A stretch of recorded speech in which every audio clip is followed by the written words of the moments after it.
Welcome back and thank you so much for joining us. Now, the South African Consumer Credit Index, or CCI, declined to 51.2 in the third quarter of 2015 from a revised 53.6 in the second quarter. Now, this is according to the TransUnion Credit Consumer Index that comes out today.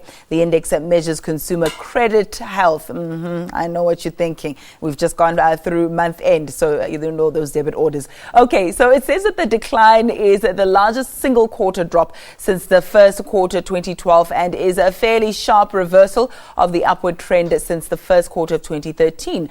Geoff Miller is the Chief Executive Officer of TransUnion. He joins us now to thrash this out for us a little bit further. Geoff, a very good morning to you. Thank you so much for your time. Good morning. Okay, is this good news? No. No? No. Okay.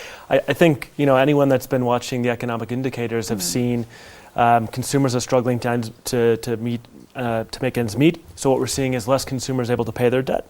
The Reserve Bank raised the repo rate in Q3, which makes debt more expensive.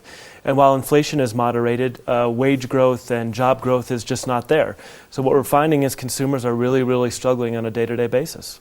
So it's not that less consumers are getting into debt, it's that consumers are not able to pay off their debt. Consumers are not able to pay off their debt. And in fact, we've seen actually new credit moderate a little bit. Lenders are being very prudent around who they lend money to, so it's more difficult to get a loan today.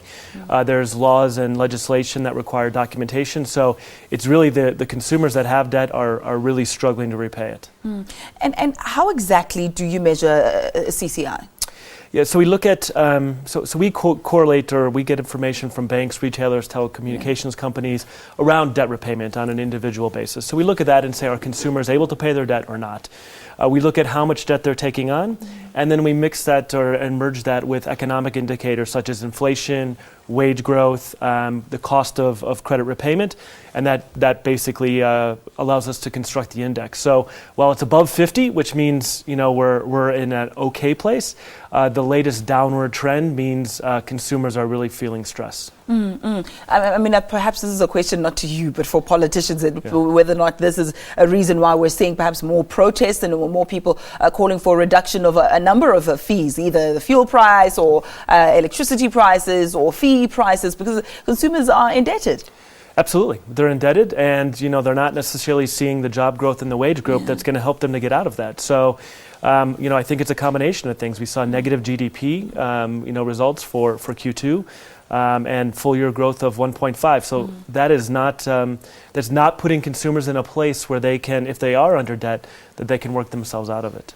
There have been a number of interventions, though, that have been proposed, either debt counseling, debt cancellations in parts, repayment plans, you name it. Are these helping?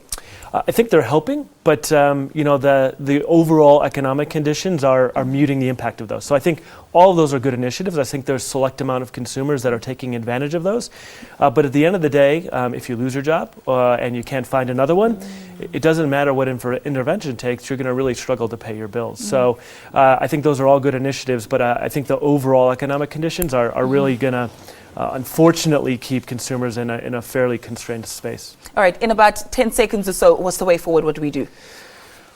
So I think if I'm a consumer, I'd be very, very cautious before I take out any additional credit. Need to make sure that you can afford it, understand what the cost of that credit is, and just be cautious as we move into this festive season. I think people want to give gifts and they want to celebrate, and I think that's a great thing, but just do so in a way that you can afford. You don't want to get a loan to buy Christmas presents, right? And to consolidate debt? Consolidate debt if it can save you money. It's absolutely a great thing to do. But just make sure if you do consolidate it, you don't take out more credit and put yourself back in that same position. Thank you so much. Geoff Miller is the CEO of TransUnion. It's very important. And you know how they send you those SMSs and tell you, congratulations, you've qualified for a loan of X amount of money, and you don't realize that you need it until that SMS comes. Say no. Just say no. Walk away. All right, let's leave it there at least for now and check in with your weather. Valen is